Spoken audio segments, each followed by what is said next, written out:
Welcome everyone, and thank you all for joining the third session in this Worth Cities series in partnership with Savannah. Visit Savannah, Savannah Economic Development Authority, Scad and Hilton Head Airport. Firstly, I hope you and your loved ones are keeping well during what continues to be a challenging time for so many people. I'm Juliet Scott-Croxford, CEO of Worth Media, and we're thrilled to have such a great lineup of speakers today.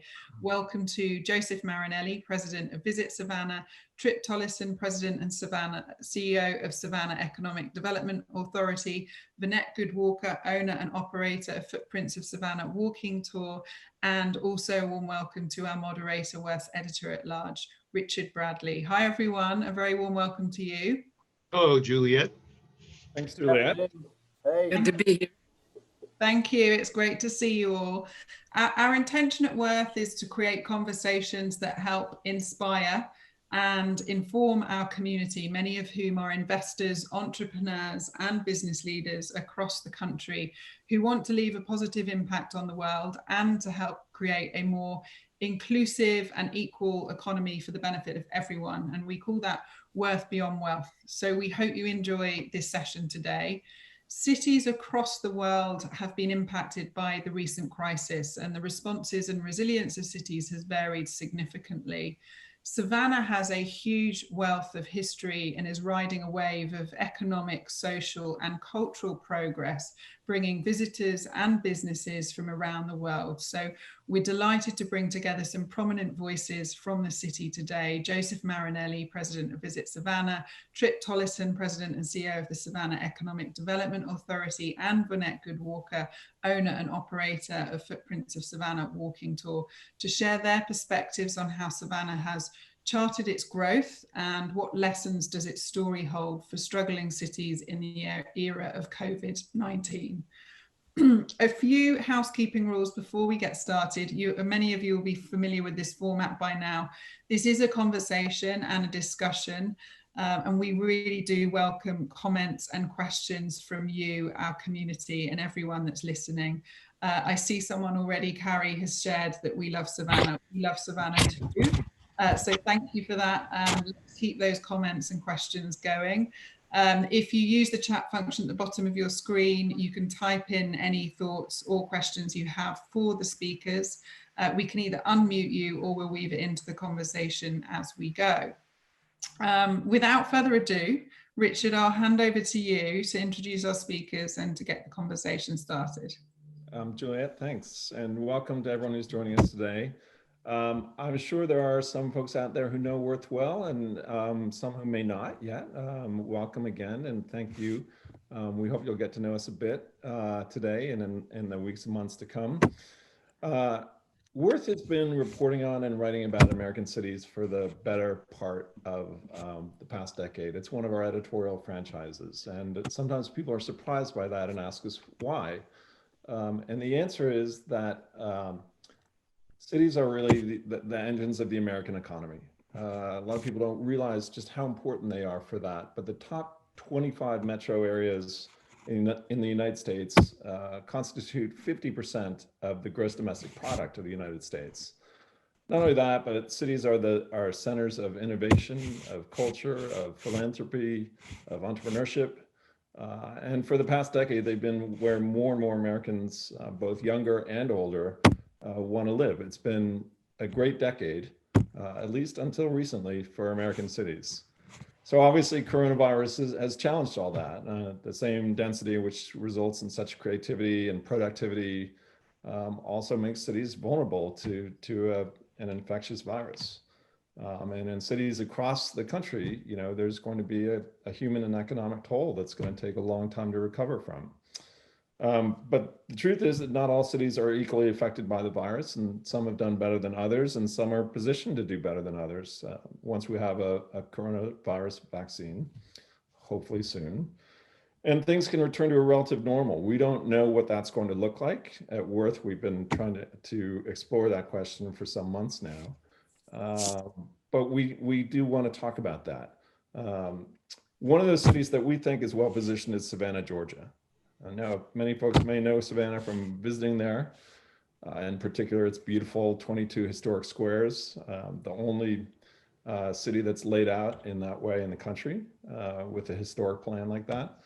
Other people may know Savannah from movies like Forrest Gump, Midnight in the Garden of Good and Evil, the book. But if you haven't been there in a while, Savannah's changed. It's still historic, it's still hip, it's still funky.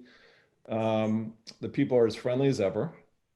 But Savannah's become a more sophisticated, a more worldly and prosperous city than it was 20 years ago. It's economically, I think, a more important city than it was 20 years ago. So we wanted to take a look at how one of America's oldest cities has changed so much and so positively in just the past couple of decades, and to also talk about where it's going from here and what some lessons there might be for other cities around the country and around the world even. And also, frankly, for folks who might be thinking about visiting Savannah or buying a second home there, or making Savannah their primary residence, maybe starting a business in Savannah, maybe getting to know Savannah culturally a bit better. I mean, these are the folks to talk to. So Juliet mentioned we have Annette Goodwalker, who's the owner and operator of Footprints of Savannah Walking Tours, Joe Marinelli, president of Visit Savannah, Trip Tolson, CEO and president of the Savannah Economic Development Authority. Let's talk a little bit about what's worked in Savannah and what hasn't. And let me go straight to Vonette for a little kind of, Vonette, I'd love for you to set the scene for us. You ran a walking tour that Condé Nast Traveler recently described as one of the 12 best things to do in Savannah. Congratulations, that's an awesome honor to get. So you see every day kind of what's really happening there. And just because I think people haven't been traveling as much as we used to, give us a sense of what life is like there. Give us a sense of what you're seeing. Well, for one thing, my phone hasn't stopped ringing since that article came out in July. And I sort of redesigned things. I only walk with people who come together now. So that's been different for me, but for my guests, they're happy to be here. They call ahead to find out what's open, what is there to do. And, you know, we walk around the city, and you mentioned those squares. They love seeing our history. We're getting a lot of people who are bringing their young people with them, like an education tour. If this is homeschool, we've got it here in Savannah. Education is very important, and we educate folks about our history. Standing up behind me, these are the ideals of the city of Savannah on top of our city hall. There are two beautiful statues. One of them is art, and the other one is commerce. And those were the ideals when City Hall was built in 1906. So when I talk about art and commerce, you could talk about it today. Art back then was probably the Telfair Museum of Art. And today it's SCAD, the Savannah College of Art and Design. And on the other side there, commerce, she's holding a ship with copper rigging, probably full of the goods that were coming into this port in 1906. And those goods continue to come here. So Savannah, you know, while we change, we really don't change. We just improve with age and time. Like all of us here, right? Exactly. More than others. Except for Joe. Hey, Joe, pick up on that if you would, and give us kind of a big picture sense of what's going on in Savannah. As I said, you know, folks just haven't been traveling as much, but you and I have talked over the past few months, and I think people might not realize that some good things are happening there.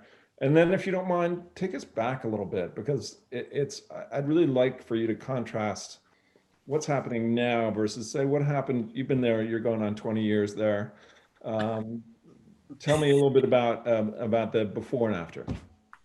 Yeah, so the before is very interesting. I think you can look back probably as much as 40 or 45 years ago when the leaders of this community made a conscious effort to change our waterfront, to take it from a warehouse district with parking lots and train tracks to a visitor experience. And that was sort of the beginning of that, along with a small group of 7 ladies that came together to create what is now known as the Historic Savannah Foundation, to preserve the city, this beautiful city, the way it was then, and to make sure that the city was not demolished like a lot of cities that we know around the country. Over the years, we've had the benefit of everything. Richard, you mentioned Midnight in the Garden of Good and Evil, #1 bestseller on the New York Times list for many, many years. That transformed into not only a hardback book, but then a paperback book, and then movies and video and so forth, which still brings visitors to our city today. And it's fun to stand out on the corner and watch people holding the book as we know it and looking for the characters and the scenes from the movie. Along after that, along came our friend Paula Deen, who became television's top celebrity chef, and Paula and her family really made their mark on the community and cooked with a lot of butter here in town, which made it even more popular. But, as the city has evolved and grown to what it is today, a city that welcomes over 14 million visitors that spend billions of dollars while they're here, it's really contributed to the vibrancy that we know as Savannah today. And as I look at my panelist partners, Tripp, who'll talk next, will tell you that, any prospects that he has to potentially relocate their businesses here, it always begins with a visit. And that visit is to a beautiful city with warm, friendly, welcoming people and terrific attractions and tours and so forth like Vonette offers. So we've come a long way over the last 20 years, and it's fun to see the vibrancy of this city today. So I'm going to follow up on that in a minute, but I want to, you teed Tripp up so nicely, then let's just go over to Tripp. And Tripp, maybe if you could start by saying what exactly an economic development authority does, like what your job entails, and kind of where you were starting from when you first started the job. Sure. First of all, I want to thank Worth for the partnership that we've had with y'all for over the past several years. It's been great, and I've been very happy to be a part of that. So Juliet, Richard, and the team at Worth, thank you very much. Joe's exactly right. A visit really starts kind of the whole thing, and what we do at CEDA, and I'm not going to say Savannah Economic Development Authority over and over again because your folks would get off and be upset because it's a mouthful, right? So we'll call it CEDA. Our job is to market and sell Savannah to the world, and in doing so, our goal is to get jobs and investment for the region. It sounds like a very simple goal, if you will, a simple mission statement, but it's exactly why we exist. And, most communities have the same kind of function with their development authorities, but I would say that ours is a little more unique just because of the diversity of our economy and the wonderful things that are going on in our market right now. Looking back 20 years ago, we had, I would say, just sort of a flat, kind of a stagnant economy. Things were okay. We, started making some investments on the west side of town as it relates to infrastructure, which really helped propel, the business piece of what we're doing here as far as industrial growth. And that was an important piece in the early 2000s. And then with the growth of Gulfstream, Scad, certainly the port growth here has been phenomenal. But it goes back to like Joe was talking about is, when we bring folks into town, we take them to the historic district, we show them the beach, we show them all the different attributes of the community so that, hey, quality of life is important. But yet at the same time, when you go west and you experience the growth of the port and what we're doing on the industrial base, it kind of, to me, it's like a great partnership, a great marriage. We're very fortunate to be able to have that tool in the kit. And it's more than just a tool. I tell folks all the time, and I've talked to Joe about this, it's hard to believe that Savannah is going to be 300 years old in 12 and a half years.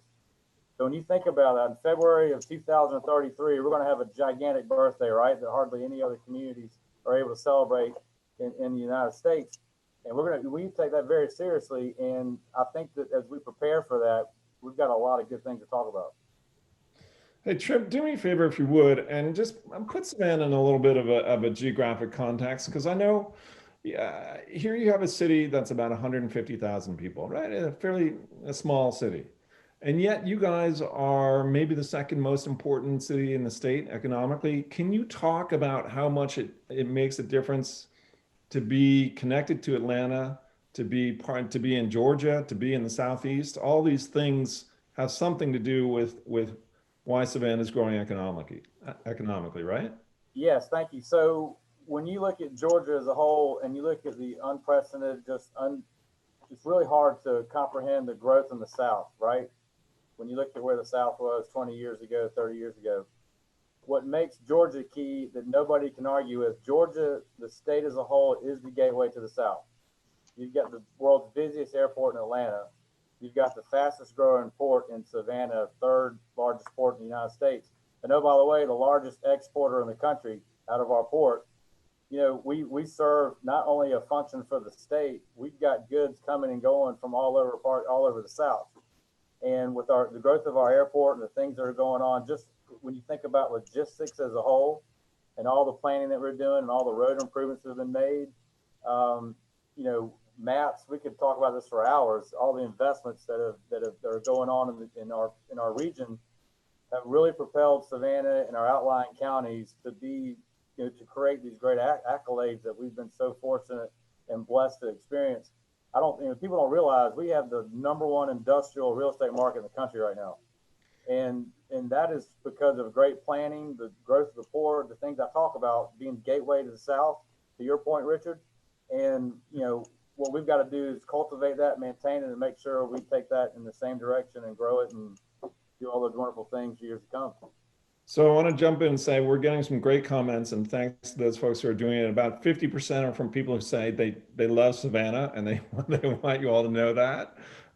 So we're going to talk about that. Coming. We like the comments. Yeah, and then there's some questions that we're going to get to as well already. But Richard, Richard, go right ahead with it. Please do.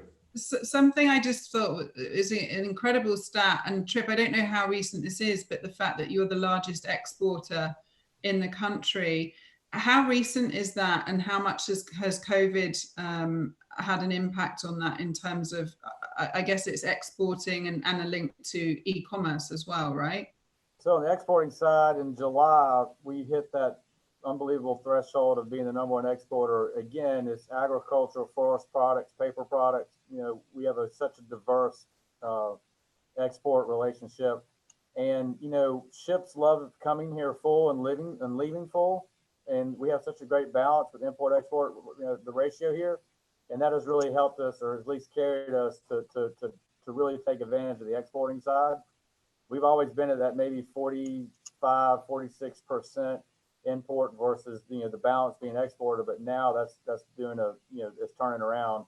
You know, I think that, you know, whatever you want to say about international politics, you know, there's been more exporting out of the United States lately, and we've been taking advantage of that for sure. So we got one message that says that as the commenter was listening to Trip, she was thinking about the incredible history of Savannah, and I'd like to get into that a little bit with Vonette. Vonette, in some ways, you know, Joe mentioned Midnight in the Garden of Good and Evil and Paula Deen, and absolutely millions of people came to Savannah because of those things. But your tour is really goes way deeper than that.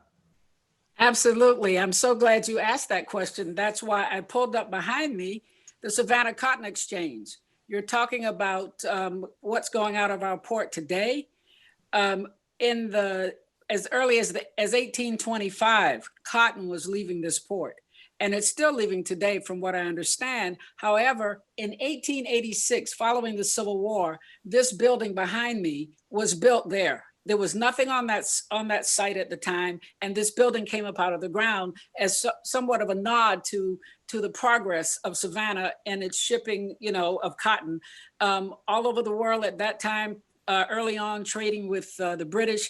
For example, in 1854, Savannah sent out of this port $14 million in cotton, the cotton trade. And this, on the inside of this building, another tribute to, you know, that cotton trade is a stained glass window inside of that cotton exchange. That used to be, by the way, in the 1950s, the home of the Savannah Chamber of Commerce. Today, it is the Freemasons who occupy this building. But our guests love to see and hear about this history. We walked through Savannah City Market, and there is no market on the square, but these buildings from the 1850 are still there to tell the story of the warehouses that actually, you know, provided for the market And that's an example of it. Here, this building behind me was built in 1870. Again, another period of Savannah's history when you would think 5 years following Sherman's march to the sea that ended in Savannah, that they couldn't build something like this, but they did. And still we are progressing because of this port here in the city of Savannah, and because of people coming here to support us, you know, to give, to talk about this history. I think it is important, and I do appreciate that opportunity to tell it. Hey, Joe, I'd like to ask you a little bit about this from the perspective of a guy whose job is in part to develop the tourism business in your city. So I know, you know, history is a great draw for folks, but at the same time, you don't want to give the sense, because it's not true, that Savannah is sort of locked in history.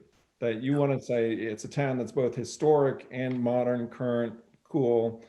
I know you think about that. Can you talk a little bit about how you communicate that message to folks and frankly, what it's based on?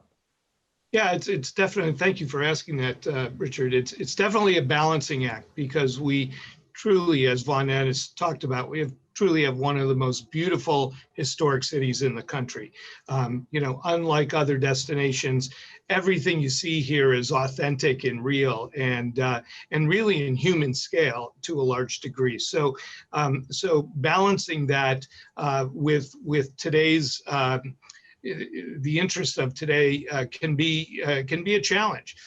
We like to joke about you know, marketing Savannah as historic but hip, classic but cool, and you know, really being a blend of both of those. So you know, if you come to town today, you're going to be able to learn a lot about Savannah's Black heritage. You're going to learn a lot about you know, General Oglethorpe and the experimental agriculture that they started with here in the city that still goes on today. But at the same time, you have the opportunity to stay in beautiful boutique hotels like the Perry Lane Hotel, or eat in, you know, the #1 restaurant in the country, the Gray, and take trolley tours and so forth. So it really is a wonderful blend of historic but hip, and it allows us to attract, you know, people of all ages. You know, for many years, you know, Savannah was basically attracting the 65 and older crowd. But in today's world, we really see the demographics of our visitor starting at about age 25 and going up from there. So, and as Vonette mentioned in her earliest comments, you know, in this COVID world that we live in, and the fact that a lot of homeschooling is being done, you can do that from on the road. So, so why not travel to a historic city, experience it while you're teaching your children, you know, what history is all about. Hey, Joe, you mentioned the Gray, and I think that's worth talking a little bit more about. Many folks who are in this audience might know the Gray, some might not. But I'd love for you, it's been such a kind of a paradigm shift for the city in terms of its culinary scene, but I think it's worth talking about a little bit more, because you mentioned Paula Deen, and that's a fantastic restaurant, and her cooking has been so influential and so popular. But the Gray is something radically different, and it means something different. And I wonder if you could talk a little bit about that. Well, it's interesting. The two owners of the Gray, Jono Morisano, originally from New York City, partnering with Chef Mashama Bailey, originally from here in Savannah. John is white, Mashama is black. They've come together to form the Gray, and they've done it in a restaurant that was formerly the Greyhound bus station.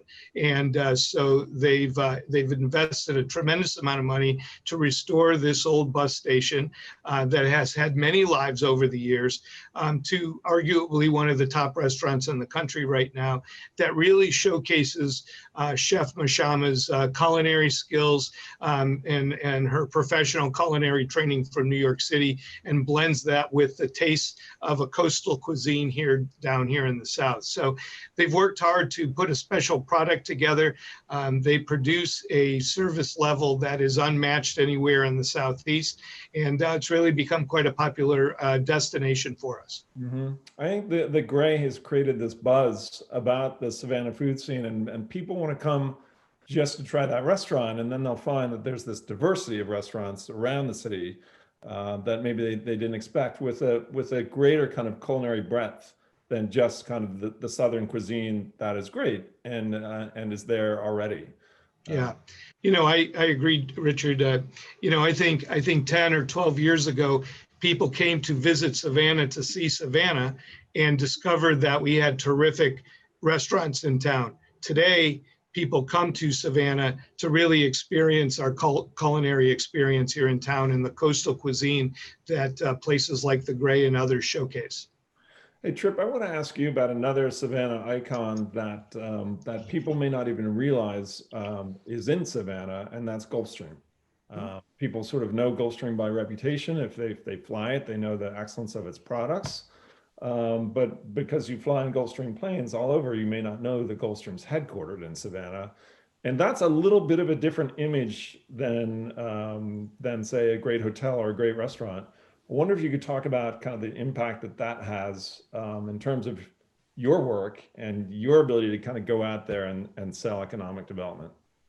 Thank you, Richard. So when we do the whole selling and dog and pony shows throughout the world, and we do talk about Gulfstream, people will kind of go, Gulfstream's headquartered in Savannah. And yes, absolutely.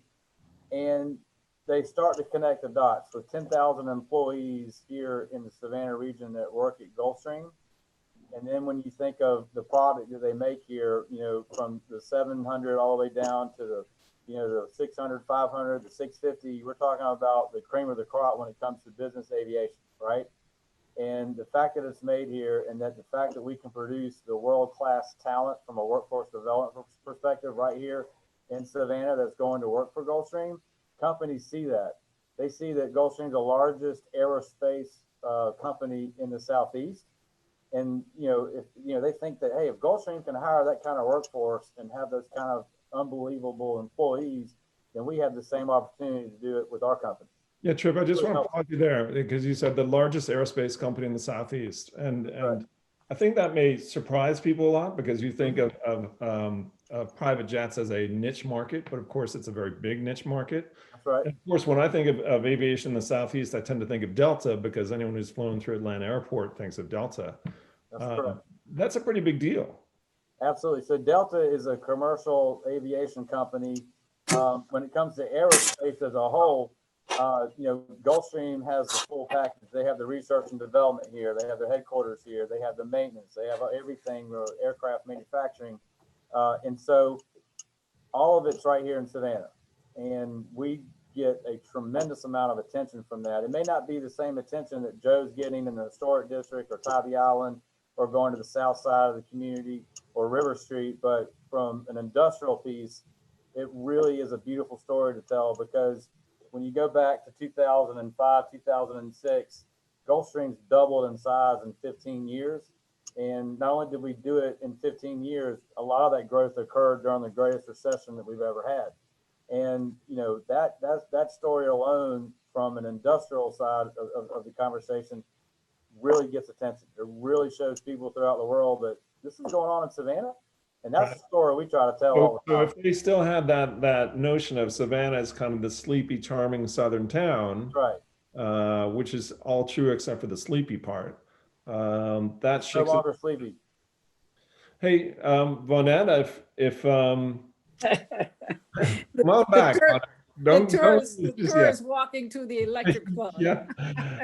There's that you touched upon this briefly, but there's another Savannah institution that you can't ignore that is such a big part of the story, and that's Scad. Absolutely.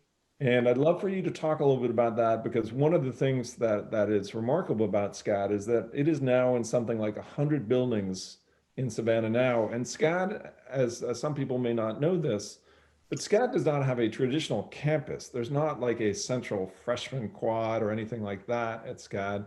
It's all over Savannah. It's integrated into the fabric of the city. And I'm sure you see their buildings every day. Talk a little bit about how much Scad has changed Savannah. Well, it's changed Savannah. When I first moved back in 2006, I was delighted to see blue and green hair downtown and all of that. And, you know, we kind of laughed, oh, well, you know, this won't last. But what we find is a lot of these graduates stay and open businesses here. Right. There's a wonderful pizza place, I won't call its name, shameless plugs all around, down in City Market, of one of those SCAD students. I'm also, you know, honored to do tours for a class of hidden history, a hidden history tour, to get to know the professors who spend years, you know, cultivating these students and then the students become professors. That's one of the good things about keeping people here. People move to Savannah perhaps to go to school here, but they end up staying because they like it like we do. They love it. So that, you know, that's a good thing. And just the population of the students, we're so glad that they've come back to campus. They're still going to school virtually. Plus they have a tremendous international base as well. Their students come from all over the world, and that adds to our you know, culture, if you will, here in the city of Savannah. They also have a great art museum, the Scad Museum of Art, that was developed in the Central of Georgia Railroad Station. They have the collection of the premier African-American collector in the United States, Dr. Walter Evans. His collection is there.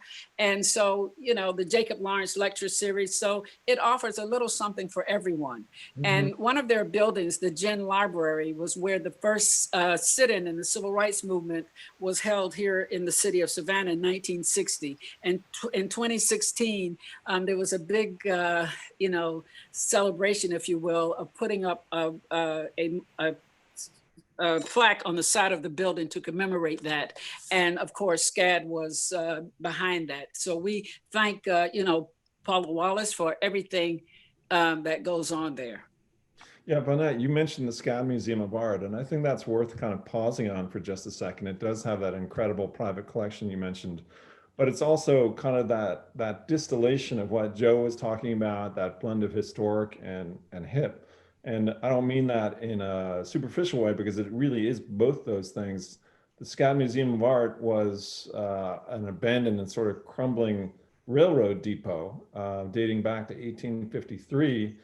And at one point, and anyone who's seen the Scad Museum of Art will be horrified by this, developer planned to turn it into a parking lot and just create above ground surface parking spaces. And Scad saved the building, but also did something quite different with it and turned it into a beautiful modern building that it also incorporates and preserves the past.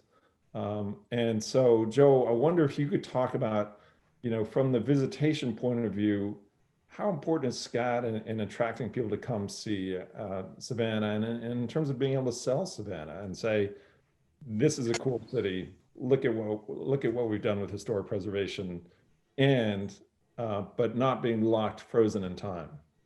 Yeah, you know, it's interesting. I think the most current numbers is SCAD's enrollment here in Savannah is up over 12,000 students right now. And when you look at the mix of those students, they're literally from all over the globe. SCAD also has campuses in Atlanta, in France, and in Hong Kong. So their exposure is worldwide, which that coupled with all the things that Tripp talks about from the port really brings a significant amount of international visitors, SCAD parents and friends and family that come in to support their students. So, you know, it's a big part of how we showcase the city. And, you know, one of the fun questions oftentimes that probably all three of us get at different times when we're sitting with a prospect or a customer or a visitor, and they'll say, where exactly is SCAD's campus?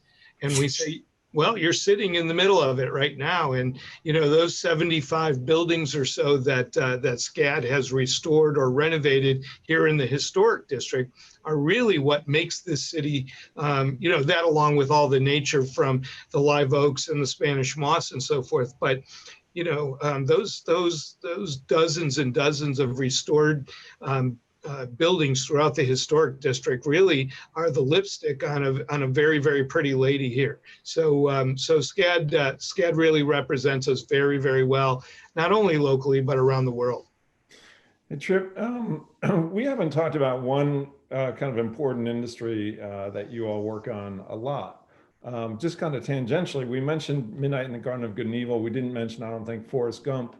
A lot of people will remember that classic scene in Forrest Gump that I think begins the film, where Forrest is sitting on that bench and there's a white feather that drifts down over the city of Savannah. And that scene goes on for about 2 minutes and really gives you a sense of the city. But obviously, there have been movies and television shows and other kinds of film and production done in Savannah since then. I know you guys have worked on that.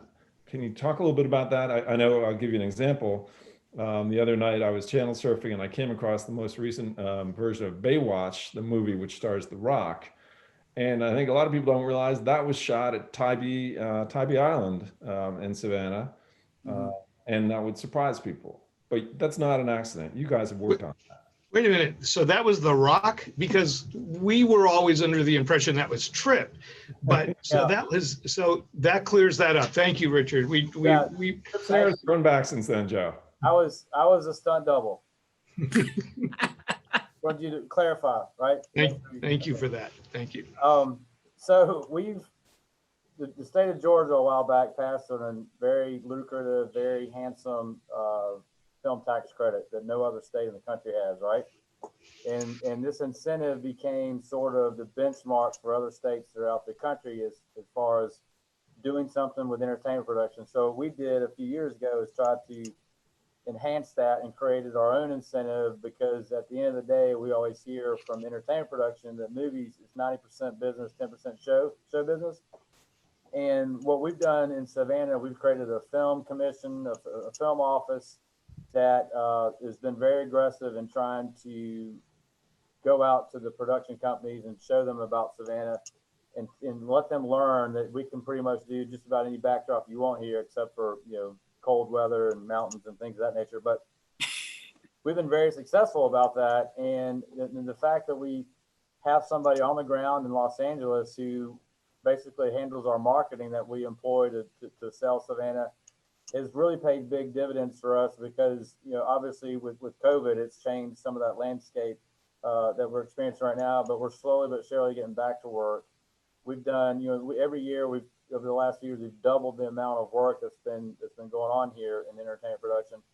And now we're getting into conversations about more TV series, more post-production work, working with Scad. The University for Creative Careers is headquartered and home right here.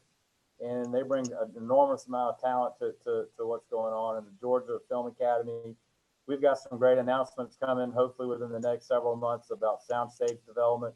And so, as we try, I think it's incumbent upon us in the development authority world to do what we can to not only cultivate and maintain the major sectors of our economy, but continue to diversify it. And we think that movie production, creative technologies, things of that nature, it could be, the 6th and 7th, possibly the 8th piece of the pie, because I think we got to do that and not just keep relying on the 5 major sectors. Hey, so Chip, just clarify for me the difference between what it means to shoot a film in Savannah and to have a film industry in Savannah, because I know they're not the same exactly. Yeah, they're two different things. So, for example, Gemini Man was filmed in Savannah, but they also had location work done in different parts of the world, but it was headquartered and based out of Savannah. So that is a full entertainment production film done in Savannah. So we have some of those, and then we have what is called location work, where they come in for 2 weeks at a time and do different scenes that go into a complete package of other parts and throughout the world or wherever the backdrop is.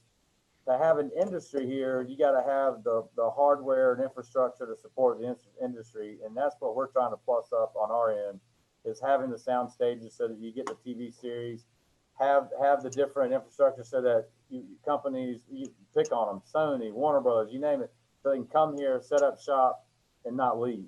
So right now we got a little bit of both, but we're not where we want to be as it relates to the infrastructure and soundstage stuff. So that's something that we're trying to work on every day. But Richard, if I can jump in, a great example of what Tripp's talking about goes back 9 or 10 years when Robert Redford was shooting the film The Conspirator here in town. And one of the scenes showcased the building that Vonette talked about earlier, the Cotton Exchange. And the producer of the movie, of the film, I said, "Why Savannah?"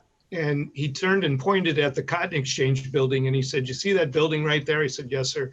He said, "In Hollywood, it would cost me $2 million to recreate that scene. And here you have it on every corner." So it really gives you a good idea and a good example of, the natural beauty of this city and how it lends itself well to so many different types of movies, from something like The Conspirator to SpongeBob 2 and Baywatch. Hey, Vonette, I want to shift the topic just a little bit to talk about something slightly amorphous, but I think that's really important, and that's the question of culture. And I've been thinking about this a lot over the past few months as some American cities have been really hard hit by well-meaning protests that have great causes, but have attracted, some troublemakers and have been challenging for some downtowns. I mean, of course, Louisville, Portland, Oregon, Seattle, that's a real challenge for those cities, just from an economic perspective and also from a tourism perspective. I don't think a lot of visitors are going to be going to Louisville anytime soon. Savannah really almost entirely escaped that this summer. I think there was one march and it was really positive, productive. Everybody seemed to feel that it was well done. The mayor was out there walking with folks, talking with people. And that speaks, I think, in a way to a cultural plus for Savannah. That's hard to pin down, but worth talking about. And I wonder if you could take a shot at that. Oh, absolutely. I pulled up the backdrop of the First African Baptist Church. And because that march here in Savannah was actually a prayer vigil to avert any kinds of confusion about what was going on here. And that really goes back to the history of the civil rights movement here in the 1960s, which, turned out to be a peaceful kind of coming together of meeting of the minds. And so we continue in that vein. Savannah, by the way, is predominantly, the population here is predominantly African-American. A part of the story that I tell of my walking tour, enslavement, they were urban people here in the city of Savannah. 40% of Savannah's population was enslaved in 1810. So it's always been that culture of, say, coming from the Black church, the 20 ministers who met with General Sherman at Second African Baptist Church. Second African Baptist Church was where you heard the speech, 40 Acres and a Mule, not a Spike Lee production, but the promise of land, here off the coast of Georgia. So I think the pride in which this history it continues to be told, and people here know it, and they tell each other. I mean, it's a great city. I grew up here. I, have heard all these stories my whole life, and it's my pleasure to tell our guests, a part of this history from my perspective. And that's what my visitors say. We want to hear it from your perspective. I said, well, you have to be careful because I'm unfiltered. So there you go. Joe, I'd love for you to talk about this a little bit. I mean, this is a very raw question, but I think it's really important these days. You guys avoided some of the turbulence that another city that is sometimes mentioned in the same sentence as you guys experienced over the summer. Why do you think people in Savannah seem to get along as well as they do, and that translates into such a kind of a nice vibe in the city? And I mean that in a genuine way. I'm not trying to throw you a softball question. I think it's a real phenomenon, and I think it's important. Yeah, thanks.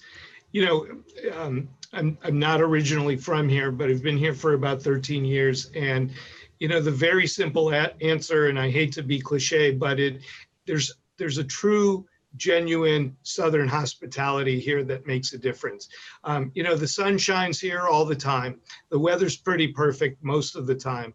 And frankly, when people say, what's your favorite part about Savannah? In fact, it's the people. It's the fact that the people get along here and are generally in a good mood all the time. And it really translates through to our visitors as well. So, you know, we really do, we're very fortunate, you know, to have a product that is a beautiful place to visit. But most importantly, we have very warm and welcoming people in this community that get along well.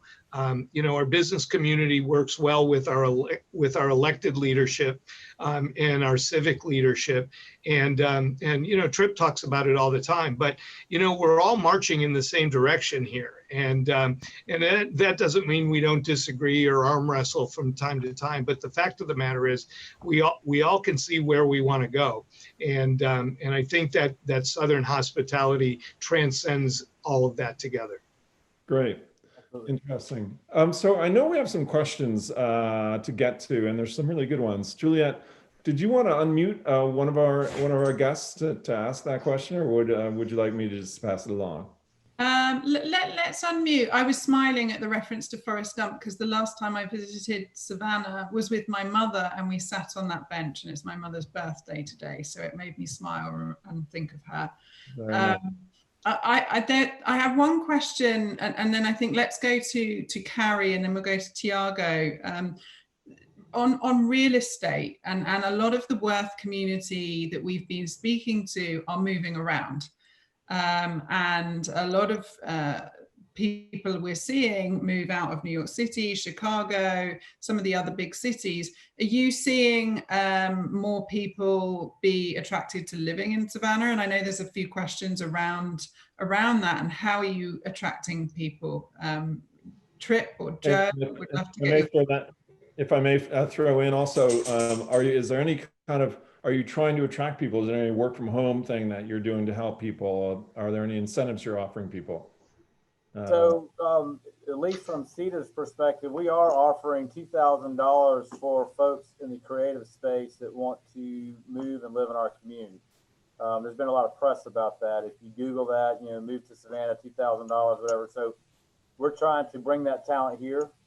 Since we are certainly, since the pandemic, we are realizing that quality of life is becoming more and more important when it comes to companies and factors and other things that they put in the blender when they're making a decision. But to answer the question about real estate, we're having folks from New England that are basically buying homes here that have never even walked inside the home.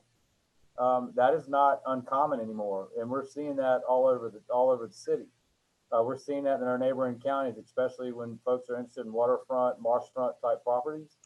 And so if you talk to any residential real estate broker right now, they will tell you that they've been as busy as they've ever been since they started practicing real estate right now. Thanks, Tripp. It's fascinating. Let's go to Carrie, because Carrie, you've shared some great questions, and I know you had a couple on the sort of balancing gentrification with the historic neighborhood, and also about quality of life. Carrie, are you there? Yes, I am. Hi, Richard. So I went to school in Durham, North Carolina, and I was there when Durham was not a place where students would be tempted to stay after school. I went there right as big tobacco was shutting down and there was a lot of poverty. And as a result, Durham was not an exciting city or community. And now it reminds me so much of Savannah with its rich culture and arts. And I love that it attracts people from all generations. One challenge that Durham faces, as many other thriving cities with rich histories, especially rich industrial histories, face, is the gentrification and the displacement of many historic families and people who are inheriting homes that maybe their great-greats once occupied, but they're now being pushed out. So how is Savannah has done such a phenomenal job of balancing beautiful modern use of gorgeous historic architecture? How are you balancing this wonderful industrial and residential boom, but also with the challenges that other cities face with regard to gentrification? It's a great question. Tripp, you want to take that? I think that's a great question for Joe. All right, Joe. Well, I'm gonna tee it up to Vonette here in a minute because she lives in that that part of town. But I think it circles back to the contributions that SCAD has made here over the years, and their commitment to restoring value to the real estate in the historic district, and doing everything they can to keep their students here.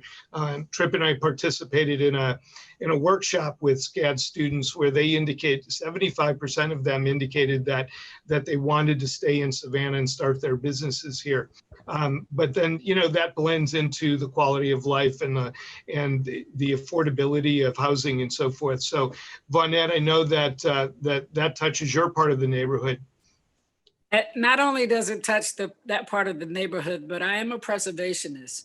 And I do remember that there were two things that happened at the same time in the 1970s. Our downtown area, Joe mentioned earlier, River Street tourism bringing River Street around in the 1980s. All of that was happening at the same time. And it was more urban renewal back then than gentrification. And we started to look at areas like the Beach Institute, which is where the oldest Black school founded after the Civil War is, looking at the deterioration of the housing there. All of that's come back now, again, with the help of the SCAD parents.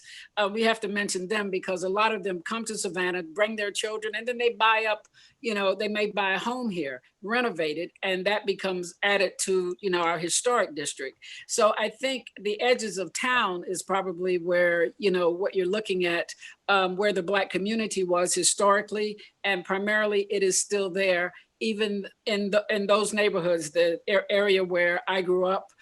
They were called Weave a Dream homes. And these are new homes that have replaced some of the housing that, has gone, has just deteriorated over time. So I think Savannah sort of rebuilds itself in its own way. And it's thanks to good government, to mayors and that we've had in the past, and as well as our city council here in the city of Savannah. They work very hard, our housing authority, and they work with business, like business and government here, they get along. And I think that's important to the growth of Savannah. Yeah, and if I could jump in, Richard, in all seriousness, to answer Carrie's question from a technical or an ordinance or a government standpoint, we just completed, I don't know how many years of a new, we call it the new zoning ordinance, a comprehensive zoning plan that really has protections in there for certain neighborhoods. For example, different requirements for hotels in some parts of the historic district where you can and can't go. Same thing for Midtown. So that has been a really good tool that's really probably entered the market after going through an exhaustive process early last year. Thanks, Tripp. And to Vonette's point, I want to say that you all have a really dynamic mayor now in Van Johnson. He's been getting some media attention in the past few months talking about coronavirus, but beyond that, he's just a guy with a lot of energy, and I think is a new mayor as of this year. Quite a challenging year in which to become a new mayor, but it really seems like a really exciting leader for the city. We are approaching the end of our hour talking about Savannah, and before we do that, I'm gonna pass this off to Juliet to say goodbye, but I also wanted to give the three of you a chance to let folks know how they can contact you. Vonette, where can people find out more about Footprints of Savannah? Shameless plugs all around on the Visit Savannah website, but also Footprints of Savannah, footprintsofsavannah.com. Okay. So if people want to visit Savannah, how do they do it? Yeah, very simple. Visit savannah.com. Find us on Facebook, Twitter, Instagram. We're really, really strong in all the social channels. YouTube really showcases how beautiful the city is. But please visit our website and come visit soon. Hey, Tripp, yesterday I got an email from someone who saw this this event advertised and said that he already has one warehouse in Savannah and wants more. Can I give him your email? Absolutely. By all means, and any other thing you need, seda.org, seda.org is our address. And if you call me offline, I've got plenty of jokes and we can pick on Marinelli and, it'll take a while, but we can do that. Thank you guys so much. I want to let Juliet wrap things up. Thank you, Richard. And Vaughnette, Trip and Joe, thank you so much for such an insightful conversation into the incredible city that is Savannah and how it's evolved to what it is today. It really is a vibrant and wonderful city, and I'm excited to come back with my family to visit you all and to see the live oaks and the Spanish moss again. A special thank you to Richard as well for moderating a brilliant session, and to our partners, Joe, Jeremy and the team at Visit Savannah, Trip and the team at Cedar, Eleanor and John at Scad, and Greg Kelly at Hilton Head Airport. And mostly importantly, thanks to all of you that joined us today and for your great questions. Sorry we didn't get to them all. If there are any people there that want to have connections with the speakers, then by all means reach out and we'll make those connections for you. Tiago, I'll make sure we follow up on your question as well. We'd love to hear your comments and any other topics that you'd like us to cover in our future roundtable series. You can email us at community@worth.com. Also check out the latest piece on Savannah written by Richard on worth.com, and also the launch of our 25 most resilient cities list in 2020, which we've just launched this week. Savannah, Georgia is the editor's pick, and we'll be spotlighting a city each month, which really sort of showcases some of the challenges that large and mid-sized cities have overcome over the last 8 months. Tune in tomorrow on Worth Live at 3 p.m. for the next instalment of our Re-Architecting Philanthropy series with venture philanthropy organisation New Profit. And on Thursday at 4 p.m. Eastern Time, we'll be back again looking at how companies are addressing mental health in the workplace with some very special guests. So please register online at worth.com/events for this and all of our other events. In the meantime, be kind, stay healthy, safe, and enjoy the rest of your day, and enjoy the next time that you visit Savannah. Thank you, everyone.